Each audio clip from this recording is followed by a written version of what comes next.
Hi, everybody. Welcome to the session. Rohith and I will be walking you through the journey of PyHPCC from being an internal repository to becoming an open source project.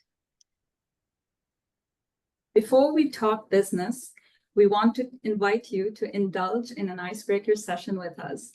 You should see a few polls pop up on your screen for you to answer that we'll be asking you in the next few slides. So, are you ready? Let's do this.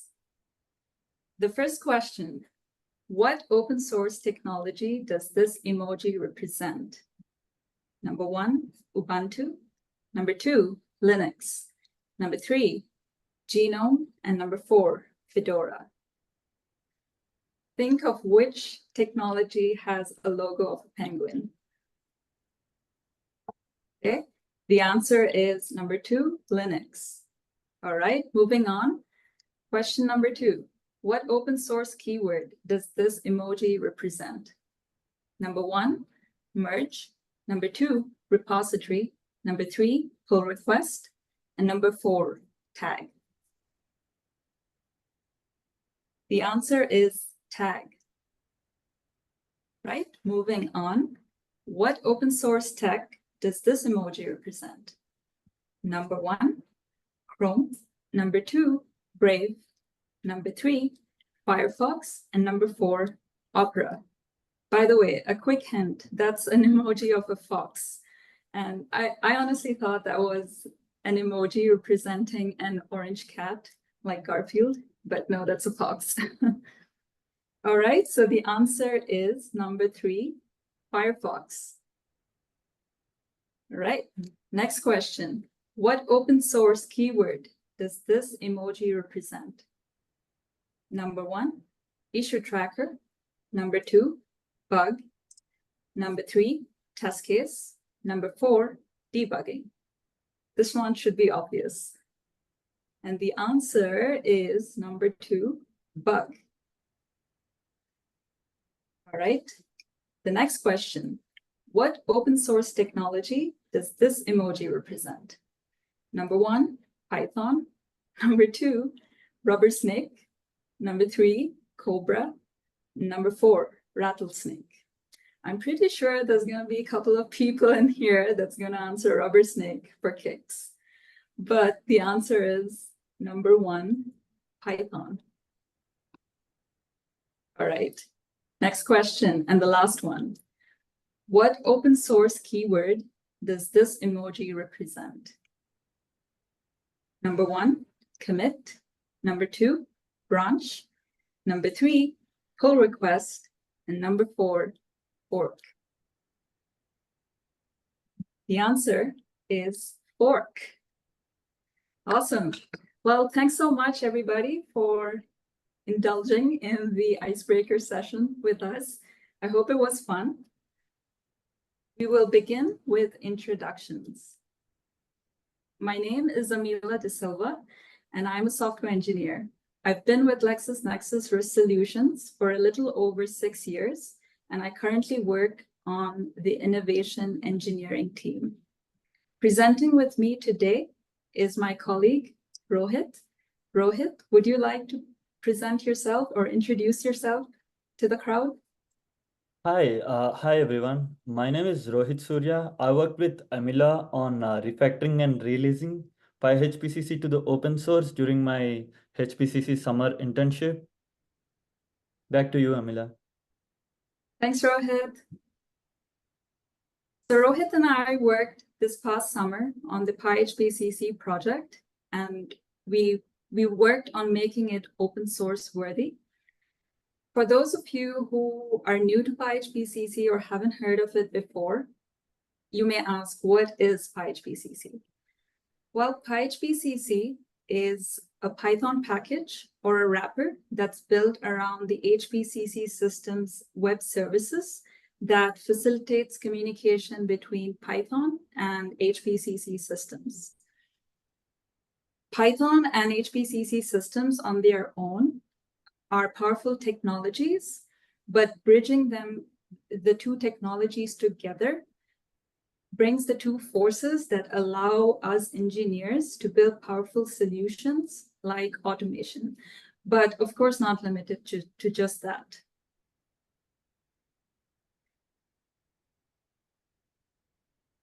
In a previous Tech Summit talk, I had presented in greater depth what PyHPCC is. So in this presentation, we won't be covering details of PyHPCC, but feel free to go back and view that presentation on YouTube. You know, when I first did that Tech Summit talk back in 2022, I wasn't expecting the kind of response that I would receive at that time. It was exciting to see teams from all across Risk Solutions and a couple from Elsevier reach out and ask about how they could integrate and incorporate PyHPCC to solve a problem that they had in mind. And very quickly, I realized that PyHPCC has few limitations that I wasn't prepared for. The first one was around documentation, and this was a big one. You know, when you're an engineer and you build tools as a proof of concept, the last thing on your mind is building out documentation. But when you share it with the community, the first thing people ask is, can I see documentation? And so that was a big lesson that I learned, that rightfully so, people ask for documentation because it's a good way of knowledge transfer and a quick way to learn about technology, right? So from that experience, I learned that documentation precedes your POC. The second one was around issue tracking. As teams were increasingly using PyHPCC on their projects, there were certain asks or bugs or issues that they would report via email or Teams messages. And I needed a centralized way to have these issues reported and communicate progress on them with the reporters.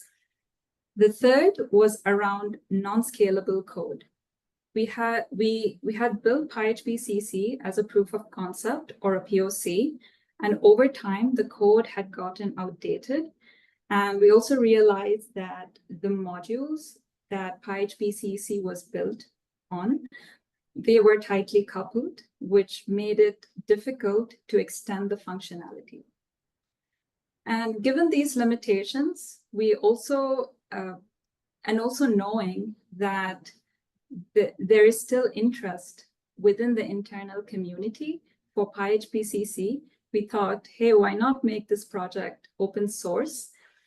And opening the tool to the wider community, what that would do is it would help nurture the project in its early stages and then also accelerate innovation. So these were the limitations, and knowing that we had these limitations and we had a vision of making the project open source, we also created goals in alignment to them. So for documentation, we realized that we needed to have enough documentation to address the needs from the standpoint of a user, a contributor, and a maintainer, and also have examples that are readily available so that users can use these examples out of the box. For issue tracking, the limitation, we thought of using GitHub's issue tracker as a tool or as a centralized way for users to report issues and also for developers to communicate progress on them.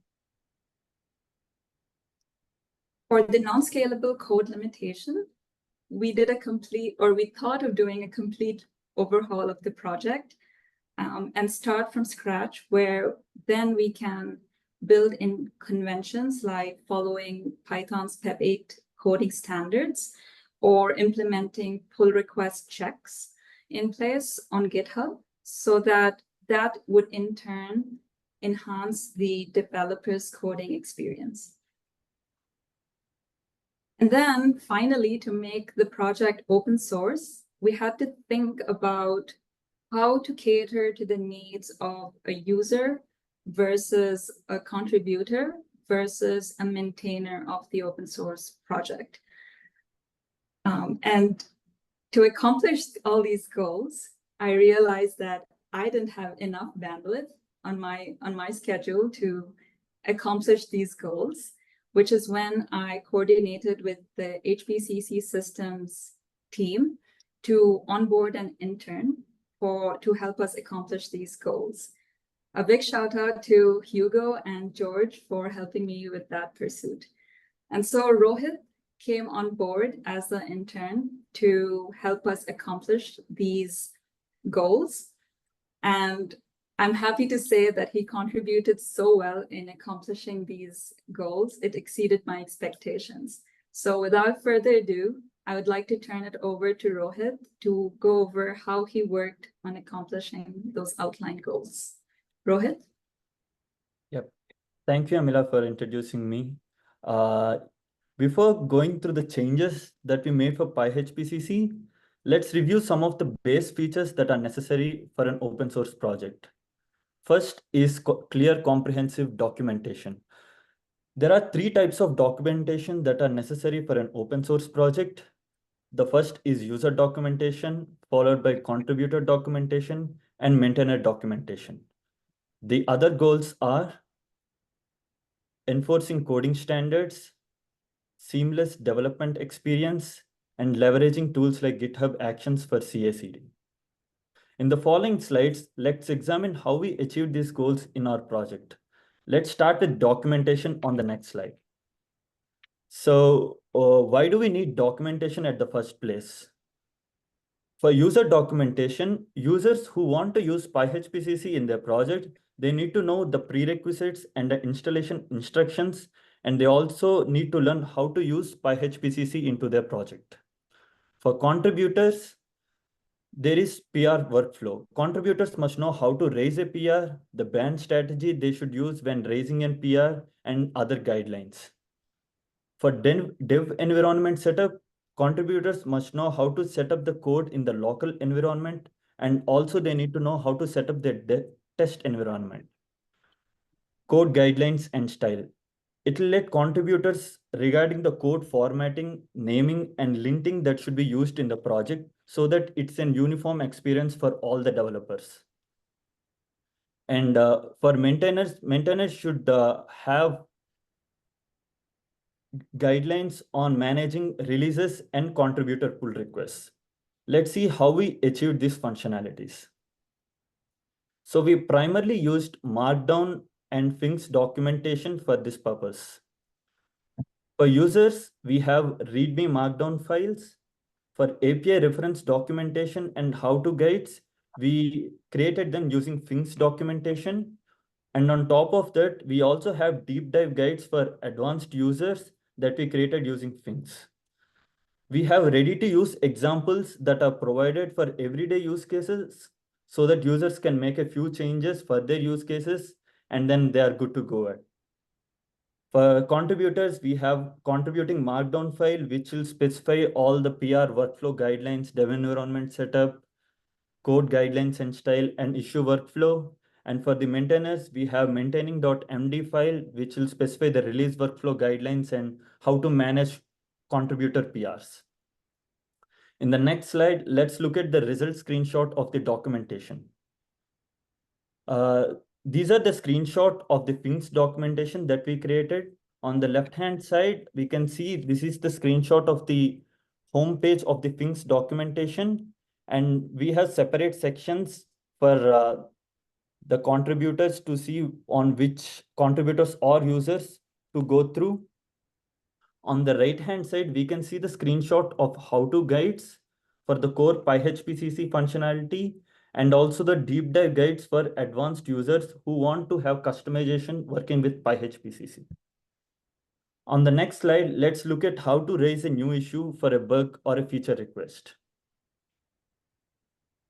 When creating a new issue, users are given this screen to select whether this issue is a bug request or a feature request. Based on this selection, a bug request template or a feature request template is shown, which users can modify and create a new issue.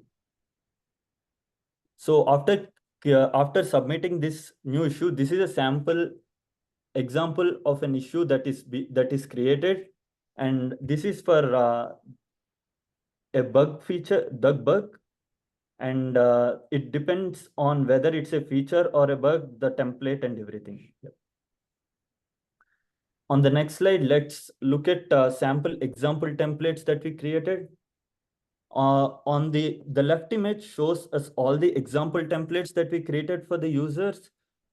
And let's see one of the example, that is work unit regular.py file.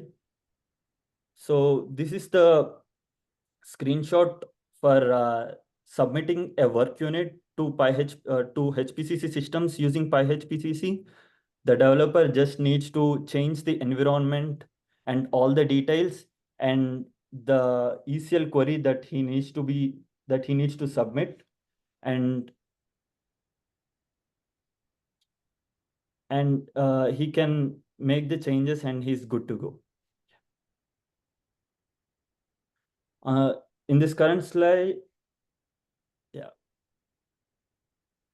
in the current slide, we'll see how we imposed coding standards and improved developer experience for the PyHPCC project. First, let's know why we need coding standards and developer experience.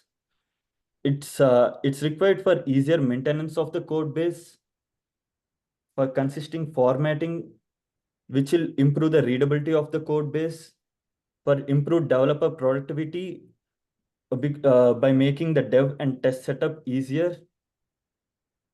And let's see how did we achieve this. First, we refactored the repository to follow PEP 8 guidelines to rename the class names, variables, methods, and files. We refactored the project structure according to best practices, replacing the existing requirements.txt file that we used to manage our dependencies with more advanced pyproject.toml file. We used Poetry Package Manager to manage dependencies. Poetry also manages virtual environments so that it will make the development much easier. We used Rough as formatter and linter, which is much faster than existing tools like Black and Flakeit. And we also have a pre-commit hook for Rough, which automatically formats the code on git commit, making the experience even easier and even simpler.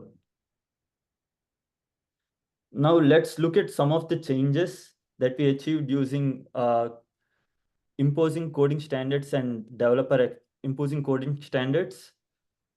This screenshot is a comparison of the project structure that we did. So left is before making the PEP changes and also project structure changes. On the right, we can see after making the project structure changes and using Poetry, we have the pyproject.toml file and all the changes that we did. In the next slide, let's look at how we used dependency management. So previously, we used requirements.txt file, which is used for managing dependencies, and which we replaced with pyproject.toml file, and it's managed using Poetry. With Poetry, we can group our project dependencies into development dependencies and dev dependencies and coverage dependencies. And we can also specify flags for when running test coverage also. So it makes our job much more easier for versioning as well. In the next slide, let's look at how we used GitHub Actions for PyHPCC. Now, first, let's see why we need GitHub Actions for release automation. GitHub Workflows allows the deployment of new versions of PyHPCC to GitHub releases and the PyPy repository with just one click, reducing developer work and improving developer productivity. And we also have PR workflow checks in place. So whenever a pull request is raised by a contributor, a set of checks for whether a build is successful, whether the tests are executing without any errors, docs are created successfully, and pull requests are following title and description guidelines. And also we have checks if if the code has no formatting and linting errors. We also have a GitHub action that attaches a detailed test coverage report to the PR as a comment. So these checks will allow maintainer to focus more on validating the logic of the code and less on checking these repeated tests, improving the developer experience and productivity. How did we do it? As we mentioned earlier, we did this using GitHub Actions, which is a magic tool which we used in our PyHPCC repository. So in the upcoming slides, let's look at the screenshots of results after using the GitHub CI/CD actions. As you can see, these are the checks that are executed whenever a pull request is raised. If any one of these checks are failing, the code cannot be merged and a notification is sent back to the contributor to fix these issues and push new changes for the PR to be reviewed by the maintainer. In the next slide, let's check the PR sanity check that we implemented. The PR sanity check that attaches a comment to the PR whenever a PR title or description does not follow the guidelines. It also specifies exactly what changes need to be made to fix this error. In the next slide, let's see the test coverage reports functionality that we implemented. The following screenshot is a detailed report that is added as a comment to the pull request, detailing the changes of the files, changes for the files, and also the test coverage changes that are made for the code changes pushed by the contributor. So the maintainer can decide whether he should merge the code based on the test coverage limit that is assigned by the maintainers. Now I will hand it over to Amila to continue with the presentation. Yeah. Thanks, Amila. Awesome. Thanks, Rohith, for doing a deep dive on accomplishing these goals. We now have an announcement to make to all of you. We'll have some imaginary drum rolls. But PyHPCC is now an open source project. Yay! So you may be wondering where and how to access PyHPCC, the open source project. You should see on the session chat, a link should be posted to access the open source PyHPCC repo. If you're watching this session at a later time, when posted on YouTube, you should also find the repo link posted in the YouTube description. And with that, we also are calling in for contributors. Like I said earlier, the open source world is nothing without contributors, and projects that get posted in the open source world get nurtured and grow well with the contributors' efforts that go into the project. So we're looking for contributors to contribute to this open source project and help bring out the full potential of PyHPCC. We are also putting together a team of maintainers. The team of maintainers are full-time LexisNexis Risk employees. So if you are interested in being a maintainer for this project and are a full-time risk employee, please do reach out to us. For both contributors and for maintainers, please do reach out to us at innovation.engineering.group@lexisnexisrisk.com, and we'll have you set up as a contributor or as a maintainer. With that, we would like to wrap up our presentation, but before that, we would like to extend our gratitude to a few people. starting with Hugo, George, Dan, and Gavin from the HPCC Systems team. Thank you so much for working with my team and I in bringing this endeavor into fruition. And I would also like to extend my thanks to my manager, Apar, for being patient and also for driving this initiative forward and for trusting me with this process. I don't have Rohith's name on this slide, but Rohith, thank you for your efforts during this past summer. And thank you for being willing and always going an extra mile to work on this project. And finally, thank you to all of you for tuning in and for listening intently to this presentation. I hope you learned something out of this presentation, and thank you. Rohith and I will be hanging out in the session chat in case you have any questions or are just curious about PyHPCC. So we'll be hanging out in the session chat for the rest of the session. All right, well, thank you so much, everybody, and I hope you have a good rest of your day.